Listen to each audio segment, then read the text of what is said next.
आज का टॉपिक है व्यक्ति असलियत कैसे होती है। एक आदमी नौकरी मांगने के लिए आया। उससे उसकी काबिलियत पूछी तो बोला, मैं आदमी हो चाहे जानवर, शक्ल देखकर उसके बारे में बता सकता हूं। राजा ने उसे अपने खास घोड़ों के अस्तबल का प्रभारी बना दिया। कुछ ही दिन बाद राजा ने उससे अपने सबसे महंगे और मनपसंद घोड़े के बारे में पूछा तो उसने कहा, नस्ली नहीं है। राजा को हैरानी हुई।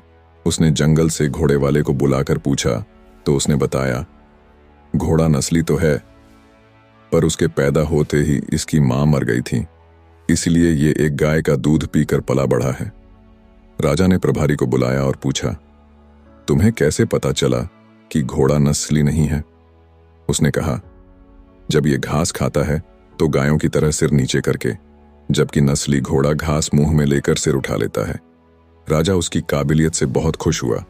उसने उसके घर अनाज, घी, मुर्गे और ढेर सारी बकरियां बतौर इनाम भिजवा दिए और अब उसे रानी के महल में तैनात कर दिया। कुछ दिन बाद राजा ने उससे रानी के बारे में राय मांगी। उसने कहा, तौर तरीके तो रानी जैसे हैं लेकिन पैदाइशी नहीं है। राजा के पैरों तले जमीन खिसक गई। उसने अपनी सास को बुलाया।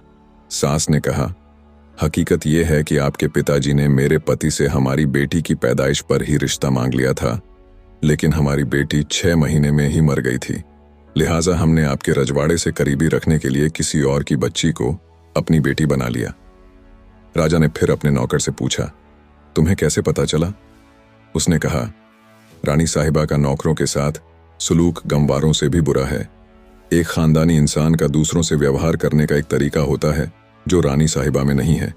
राजा फिर उसकी पारखी नजरों से खुश हुआ और फिर से बहुत सारा इनाम देने के साथ उसे अपने दरबार में तैनात कर लिया। कुछ वक्त बाद राजा ने उससे अपने बारे में पूछा। नौकर ने कहा, जान की सलामती हो तो कहूं। राजा ने वादा किया तो उसने कहा, ना तो आप राजा के बेटे हो और न ही आपका चलन राजाओं वाला है। राजा को बहुत गुस्सा आया, लेकिन जान की सलामती का वचन दे चुका था। राजा सीधा मां के महल पहुंचा। मां ने कहा, यह सच है, तुम एक चरवाहे के बेटे हो। हमारी औलाद नहीं थी तो तुम्हें गोद लेकर पाला।